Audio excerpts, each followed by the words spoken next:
The external flash or the speed light goes on top of the camera, so you have to mount it on the hot shoe of the camera that you can see on the top.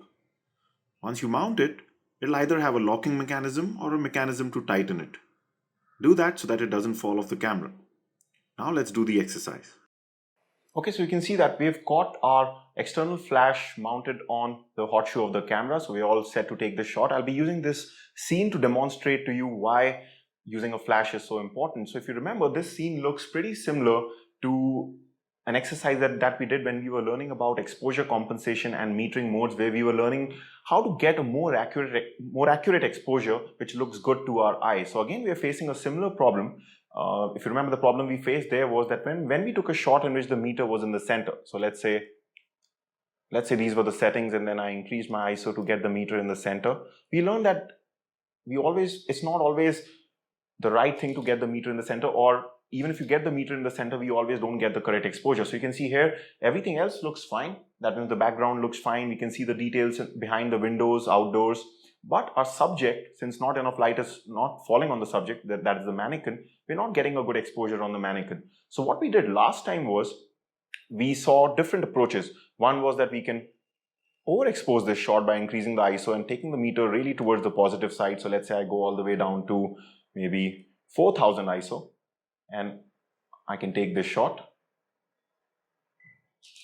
Or another thing we could have done is that something which would have worked very similarly, but in a more automatic way, was that if we were using auto ISO, I could have simply gone on to the exposure compensation function and taken it towards the positive side, telling my camera that use a higher ISO. And we also saw the third way out of this was using the metering modes. So we could have used something like spot metering, which would have exposed the shot for the mannequin. But all these approaches would have done the same thing. That is, they would have increased the ISO so that we get a properly exposed shot like this one. So this time you can see that the mannequin looks fine.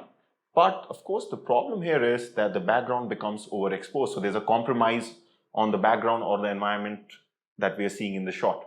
Right now, that's okay if, let's say, you're shooting a portrait in which you only want to care about the subject. So the subject is the most important thing and you really do not mind overexposing the subject. That's fine. But what if you're shooting an event? So let's say we are shooting an event in this room, and in an event, you also have to show the environment. Just getting the subject exposed properly is not correct. You want to expose the background, or the environment that you're shooting in should also come out of the right exposure so that you can see the details in the environment.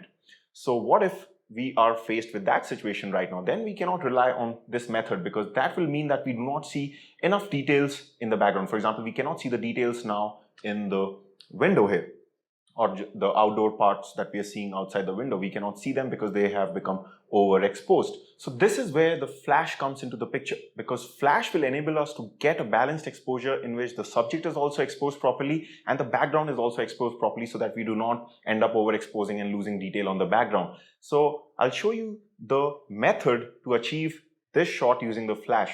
Now the first shot that we're going to take will be with the flash off, just so that you understand things. So what we're trying to do in the first shot, when we take the shot without the flash, is we just want a shot in which the background seems fine. So right now, I'm not going to worry about the subject. I just want a shot in which the background is exposed to my liking. So let's say if I take this shot with the meter in the center, just like we've been doing before, and then I can see if I like the background, or do I still want more details in the background. So I still want to see more details outside the window here. So what I can do is I can just underexpose this shot a bit. So you're basically taking the first shot for the environment or for the background and not the subject. So we're using settings which will get us a shot in which we are happy with what we're getting in the background. So you can see now I start to see the details in the outside area, and I'm pretty happy with this exposure that I am getting. So I can see everything looks good except for the mannequin. And this is where flash will come in, because the light from the flash will light up this mannequin.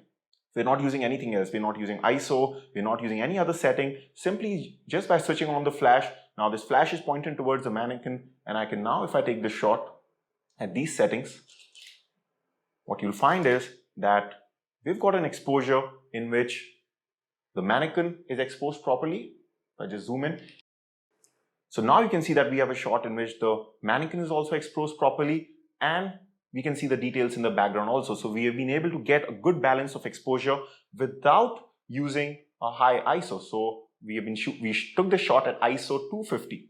That's because we did not need a higher ISO because the light from the flash is enough to get the correct exposure.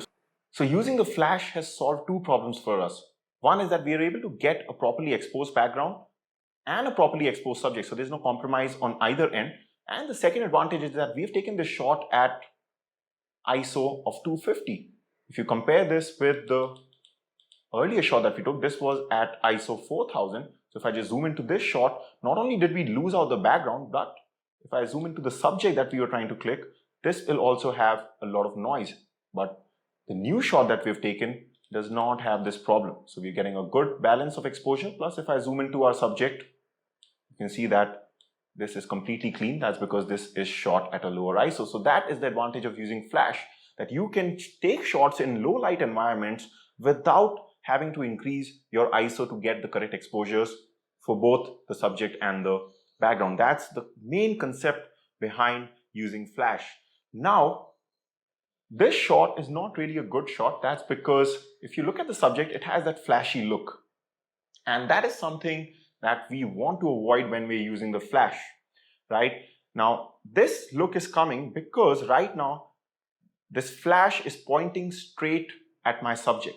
And that is something to avoid when you're using a flash. But right now, I just wanted to demonstrate to you the concept. So now that the concept of using flash is something that you've hopefully understood, now we're going to be looking at how to get a much better looking or much better lit subject using our flash. So one of the things that we don't do is we never fire this flash straight at our subject. And that's one of the best advantages of using an external flash, that you can rotate or tilt the head in any direction that you want. And what this allows us to do, as we'll be seeing in the next video, is that this will allow you to bounce the flash off, let's say, the ceiling or the side walls, but basically it will help you bounce the light, which means that the light falling on your subject will be of a lesser intensity since it is bouncing off a surface. So it's not directly hitting your subject, so you won't be getting this flashy look in your shot. So that's what we'll be seeing in the next video.